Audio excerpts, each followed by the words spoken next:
Okay, all right. We are live again. So my previous live actually got cut for whatever reason. I was live, and then there was like I was in the middle of my coaching, and then like a thing popped up, and it was like complete the puzzle. And so, but I was coaching, so I couldn't. And then I saw in the corner of my eye that the thing had got cut. So I was like, oh, god damn it, the whole thing got cut. But it's okay. The coaching is a priority. So yeah, we just finished that. We had a good call today. Talked about tough geriatric cases. Talked about catatonia. Talked about what else did we talk about? It was talk about dopamine detoxing. Talked about amantadine, ADHD treatments. Talked a lot about good stuff in our call today. So I'm just gonna be waiting for that to get uploaded, and yeah. It was a good day. But other than that, mainly just working, and yeah. I was gonna tell you. I started watching White Lotus, and started watching the second season actually, and it was quite good actually. I will admit it was better than I expected. I was very drawn into the character study, so I thought you'd appreciate that. Okay, yeah. Hey, Amna, how are you? Simon or Rena says, "Where are you from originally?" So I was born in India, and then I moved to Canada, and so I grew up in Canada, and then when I grew up in Canada for about like 15 years ish, and then I remember coming home one day, and my whole family seated around the table. I was coming home from high school, and then my dad looks at me and he goes, "Sit down, son," and I'm like, "Oh my gosh, like what is going on? Why?" And so I sit down, and he goes, "Son, I have some good news and I have some bad news," and I'm like, "Okay." He's like, "Well, the bad news is that I lost my job, and yes." I'm like, "Okay, well, that's not good." So I'm like, "Well, what's the good news?" And he's like, "Well, the good news is I found a new job in Alabama." So I'm like, "Oh shit." So we ended up moving from Canada down to Alabama. And so yeah, I lived in Alabama, and then I did college there, did med school there. Then I went up to residency in Michigan, and then I went to fellowship in New York. So that was a long answer to your question of where am I from. How is Buspar for anxiety? It's okay. It's not the best, but it's good for mild to moderate.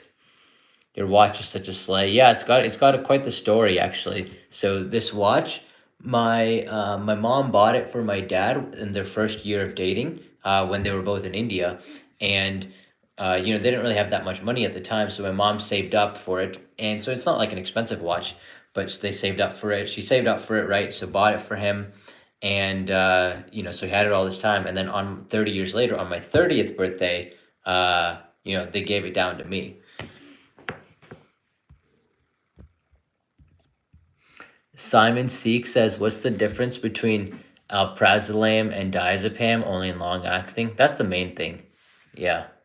How much psychotherapy do you do? It's a little bit. It depends on the patient. I do it with some patients, but not with all patients. How are beta blockers for intermittent explosive disorder? They're not that effective. They're calming, but they're not really meant for intermittent explosive disorder. Sometimes you need something a lot more significant. Does it not pay well? Pays okay. Well, because I do more cash pay stuff, but people usually want psychotherapists and their insurance, but they're more willing to pay for high quality psychiatrists outside of insurance. So I think that's one thing. And then the other thing is that there's other people who can do good therapy, but there's not other people who can do good psychiatric management. So I'm practicing at the top of my license when I do psych management. Excuse me.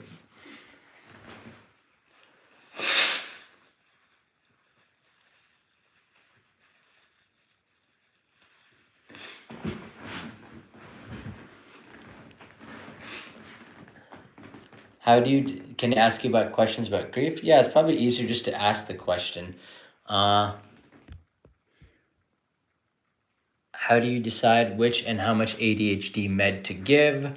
I mean, it depends. Usually you start at a good starting dose. If they've tried a med, then you might use a higher dose. If they haven't tried, uh, use a lower dose. Yeah, that's the main thing. If you want something short acting versus long acting, now you give it to our son. I am dead.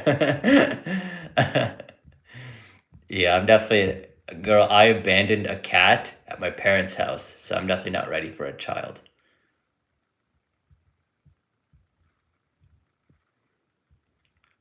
What can cause sleep maintenance?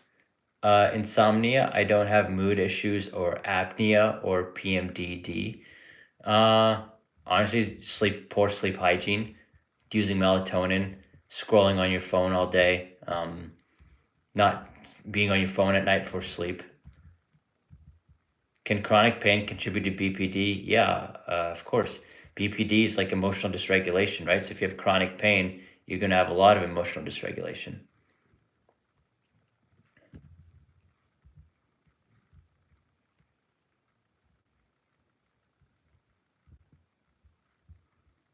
Do you get treatment for ADHD? I don't know.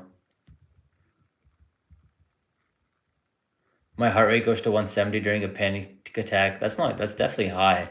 I mean, that sounds like you definitely should get treatment for your panic attacks. Can the behavioral therapy referred be?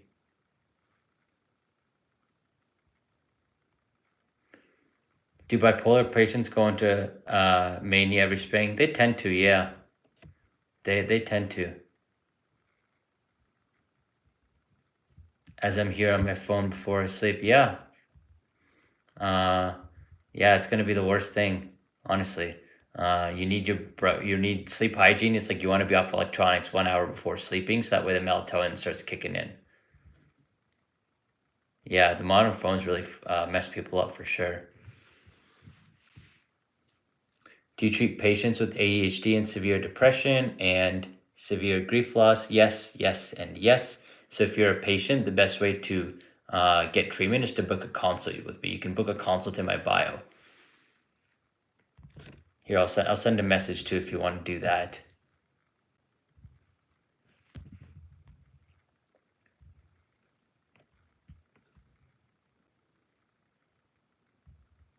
Can you talk about the pharmacodynamic? Yeah, all the details are in my bio. So if you go to you can see the consult link in my bio, or just send me a message and I can send it to you. But all the details are there. So that's the best way to learn about it.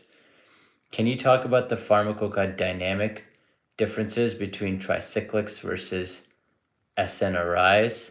That's a very specific question, very nuanced. Are you a provider? That'll tell me how detailed I can ask it or answer it. Can you talk about Prazosin? Yeah, Prazosin is there's a wave function. Yeah, Prazosin is a alpha 2 agonist. Basically, it helps with nightmares. We use it for PTSD. That's the main use that it has. But it's a blood pressure med that they use for that.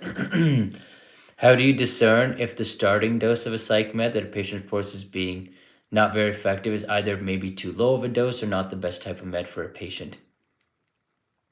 How do you discern if the starting dose of a psych med that patient reports as being not very effective? It depends. Are you a provider or a patient? How do you discern if the starting dose of medication is not effective? Usually you have to go up on the dose first. Most people, it takes a little bit of time for the dose to increase.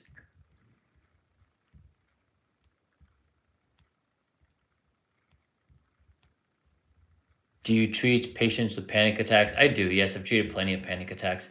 Like I remember one patient that I treated. So she was having panic attacks. She also had what we call agoraphobia, which is fear leaving the home.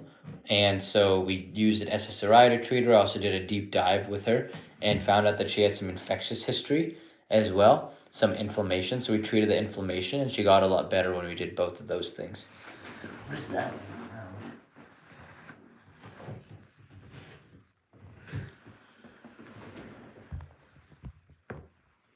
No, I do. I do have my glasses. Yeah, I got both. So there, the dry eye glasses are back. What if a psychiatrist Wants to diagnosed bipolar after 25 minutes. Yeah, usually you want to have like a good interview, like take 60 to 90 minutes. So that's why for all my intakes, I do them for 90 minutes because I find that I have to do from not I have to do them for 90 minutes to have a good intake and to really get to the bottom of a patient's things. I feel sped up, but I'm speeding lots more than 8 hours a night. Do you think that's mania? No, mania is definitely like less sleeping than 8 hours a night.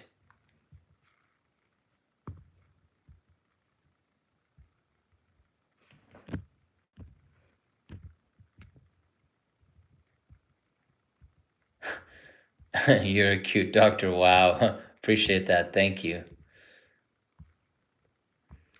What is the best dose of Lamictal? Usually about 100 milligrams. So it depends on the patient. Some people need more, some people need less. 90-minute intakes. Yeah. Yeah, exactly. I just found patients need more to really get to the bottom of things. So in my intakes, I look at like the person's spirituality, their diet, their lifestyle, their exercise, their supplements, blood work, all of that. Like not just like start a med. That's what you do for like a 30-minute intake, but 90 minutes we go a lot deeper. Like I remember I have this one patient, so she's a cancer patient, like mid-40s female. So we talked about, okay, what do you want to do with your relationships? And she said that she wants to improve them with her son and her husband, who's also struggling. So we talked about that. Okay, what does she want to do with exercise? Okay, she wants to walk, so we came up with a plan on how to walk more frequently. Came up with a plan to help practice more relaxation techniques for anxiety. Um, Started treating her anxiety as well with medication. So yeah, I call it integrative psychiatry. Get blood work because we're integrating all aspects of it and not just medications.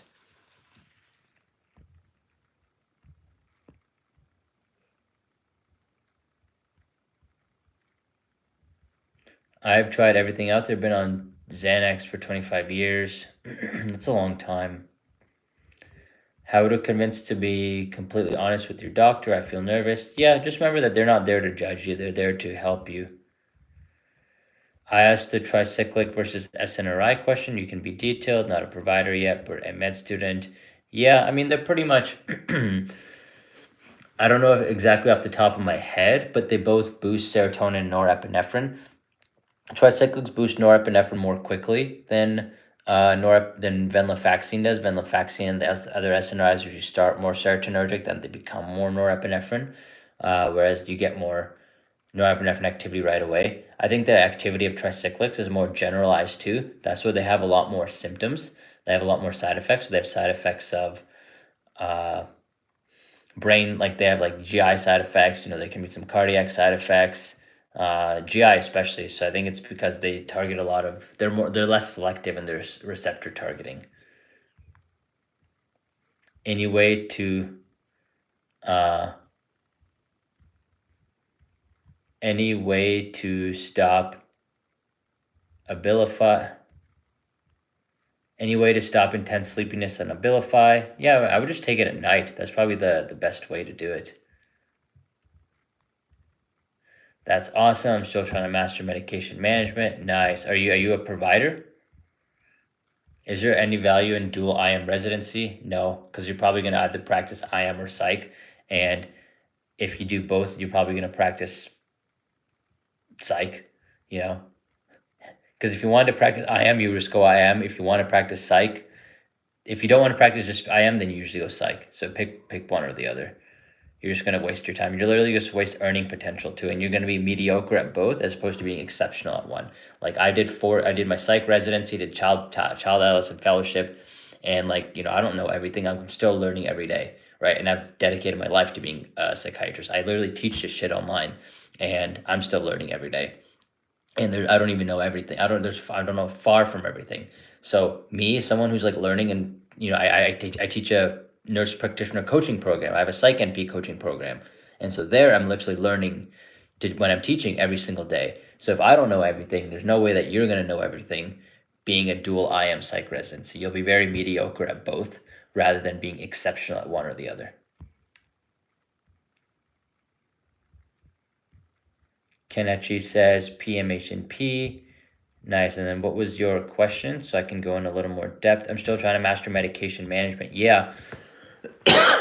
Then you should definitely look at joining our coaching program, because that's something we go into in depth a lot more. So I just chatted with some of our students. We had our coaching call tonight, and I was chatting with some of my students, and what they told me was that they felt like the quality of education they got in school was very poor, and they were pretty much just left to fend for themselves once they left school. And once they left NP school, like, they're hoping that their job would teach them, or their collaborating psychiatrist would be helpful, or the colleagues would be helpful. And like, my students said, like, none of that was the case, and they were just kind of left to fend on their own. They didn't know where to turn to for resources, didn't know who to ask for help, kind of felt like imposters all the way, didn't feel supported. And so, that led me, all of that, to create the coaching program, actually to give you a community to do that, to give you a supportive environment, and to actually, be a psychiatrist who's willing to teach, because so many of them are not. Like, they're just so busy during the day that there's no time to actually teach you,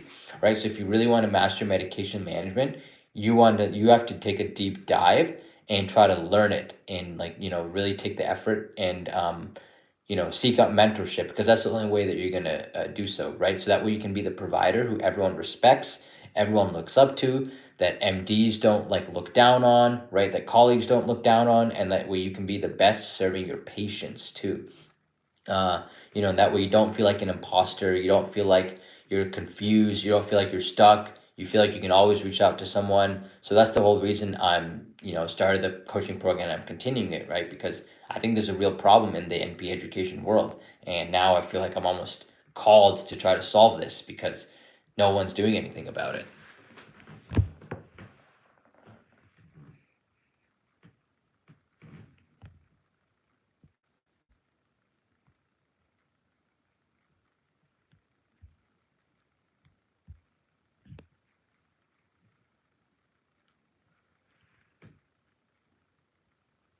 What is your protocol for tapering patients off venlafaxine? Just go slower. I usually try to go just step by step, like the 37.5 milligrams each step. Do you have for continuing education classes? Yeah, so it's not official continuing education, but it's definitely the most thorough psych education that you will probably ever receive. I'm literally downloading all my psych knowledge that I've learned from residency and fellowship into the program, so that way you can learn everything that I've learned.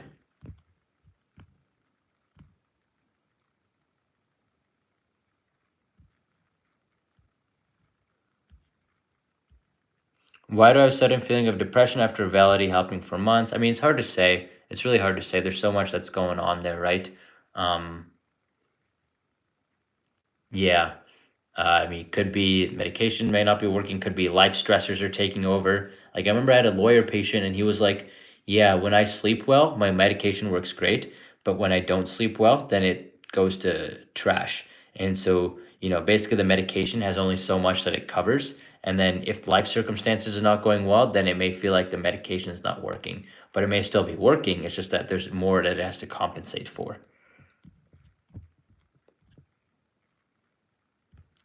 Is this for students or providers, or both? Both. And I was actually just talking to my the students in our program today, and what they told me was that students, I think, will really benefit, because then you learn a lot, and especially now once you first start your first or second job, then you'll be way more prepared, and they're not going to look down on you, and they're going to feel like you're a competent provider too when you start. You're not going to feel imposter syndrome.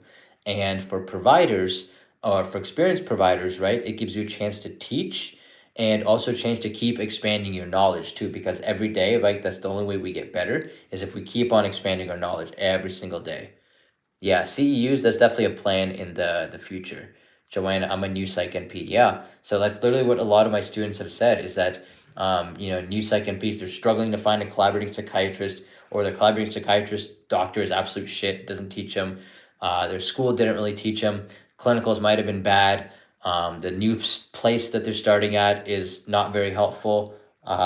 Or they just feel like they're just way over their head. Everyone just threw in a bunch of patients at them, and you have no idea what to do, right? So all of that, all those things, that literally my students have told me that stuff. So I would definitely look at that if you feel like that's you and you really want to, be the provider who your patients trust, who other colleagues trust, and so that way you can be at the top of your game and actually have a resource and somewhere to look and learn from. Valerie says, is it normal to feel sick and having a bad headache after taking trazodone the night before? That's not normal, no. Definitely not normal. Sometimes it can be dose dependent. Sometimes it could just be a one-off too. So I took 3750 for fat fish oil for breakfast. Yeah, fish oil is great. I'm telling you, it's literally the best. I take it every day. Why does SNRIs make me tired once I've been taking it for 2 or 3 months? I'm not sure. Why does it make you tired once I've been taking it for 2 to... Yeah, sometimes it can poop out too, so you just have to tape. You have to do a tolerance break. And it's like I was saying before, sometimes real life circumstances just overcompensate for it. Why do your glasses have the clear stuff on the side? These are my dry eye glasses. That's what they're for, dry eyes. So that's why I need them for that purpose. How to taper off Cypralex 20 milligrams. You just go to 15 and then 10, then 5, then 0. Am I just being ignored? I missed your question. There's so many that are popping up.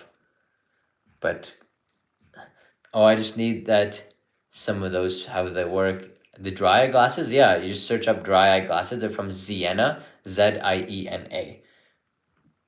Tips for morning anxiety, yeah, get a good night's sleep the night before. Honestly, that's the number one. You can also take magnesium glycinate, L-Theanine. Take a deep breath. Say it's okay, today's going to be a good day. Start off the day, you start off the day mentally, right? Don't go on your phone in the morning, because a lot of times, if you go on your phone in the mornings, then what happens is that you immediately get cued to negativity, because notifications and things. And if you check the news, don't check the news. That's one of the worst things that you can do, is check the news. Do formal eye for dry? No, I've done everything. These glasses are the best. I've done surgery. I've done IPLs. I've done all those treatments. I've done Restasis. Yeah, I'm cool with these glasses. I have to have Seroquel removed due to not stabilizing my mood. It's prescribed for hypomania and sleep as alternatives to help with sleep. Yeah, Zyprexa, Trazodone. Yeah, all those will help with sleep. Zyprexa and Trazodone, hydroxyzine. I like Seroquel personally. You taking new patients? I am. Yes, I am taking new patients. Yeah. So best way to do that is if you check my bio, then you can see if you can look at book. My voice is dying. Excuse me. You can look at booking a consult. Yeah, I've been yapping for a hot minute. We just had our coaching call, so that's what I was doing before.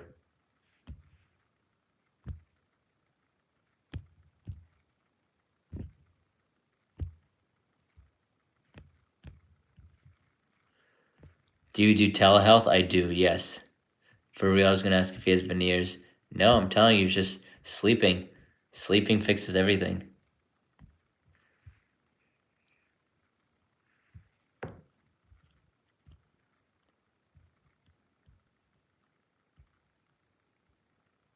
No antipsychotic works for me, so stop. Now I'm having seizures for last year. That's not good.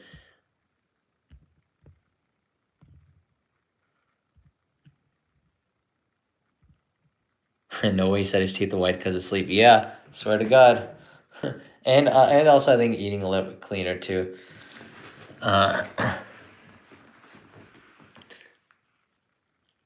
Have you heard of Xanomeline-Trospium chloride as a new FDA-approved treatment for schizophrenia? Yeah, Cobenfy. I actually made a lecture on that in my coaching program, so it's going to be up pretty soon. It's the broccoli, exactly, it's the broccoli. You're right, sleeping fixes everything along with diet and exercise, but meds make your brain worse. Yeah, okay.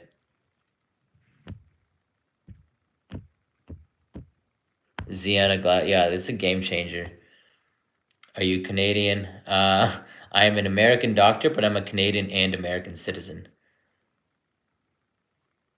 Best augment OCD meds already on SSRI. Best augment OCD meds already on SSRI. You want to use that clomipramine. For someone afraid to fall asleep, is there something I can take to help sedate me? I think the question is why you afraid to fall asleep. Yes, that would be the question, right? You want to look at it a little deeper. If because it sounds like it's a trauma thing. Why would I come to Canada? Because you talk shit most of the time. Can increasing fluoxetine to 20 milligrams cause high blood pressure? Can it cause hypomania? It can cause hypomania, not really the blood pressure. What was the deciding factors in working with outpatient over inpatient? I just like flexibility. I like working on my own. No, I don't care about trolls. I'm not fighting. I try to live a drama-free, stress-free life. I don't care about internet beef or drama or any of that stuff. My hot take is that people look at all the internet stuff because their lives are empty, so they want to fill it with excitement. I'm making things up. People told me, not seeing or hearing things. I'm not sure what that means. I have swift changes in mood, normal, then agitated, then normal again. Yeah, it sounds like a lot of irritability that's going on. For sure. I would check your sleep and hormone levels.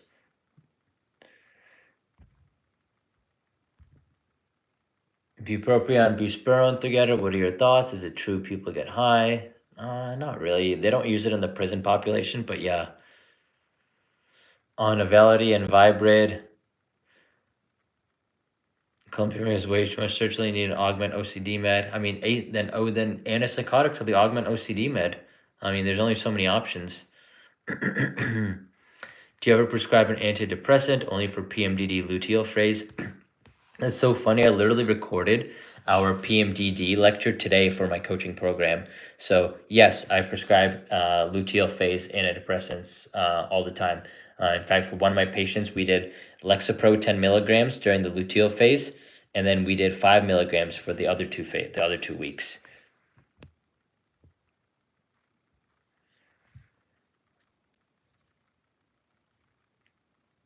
I have a genuine question. Thoughts on supplemental mushroom powder? I don't really know too much about mushroom powders. Yeah, I don't really know too much about them. I think they can help with not ADHD, immunity, but that's my general understanding. Do you do telemed for all states? Yeah, so if you go to my website, you can book a consult and you can see all the states that I'm licensed in. It's all there. Best off-label prescriptions for ADHD, like guanfacine, clonidine, maybe a little bit of amantadine. Does bipolar UPD cause seizures? None of the above. Those are separate conditions. Seizures cause seizures. I'm new to your page. What is this program you keep talking about? Yeah, so basically I created a PMNHP, or so Psych-NP coaching program, because I had so many Psych-NPs approaching me telling me that, hey, nobody nobody taught me anything. Hey, I just graduated PMNHP school and I feel like there's no way I don't know what I'm doing. My clinicals were bad. My collaborating psychiatrist doesn't do anything for me. My new job is through 20 patients at me and they just expect me to do all this. I don't know where to learn psychiatry. I feel in over my head. There's no one who's actually teaching, like all these stuff that my students have told me.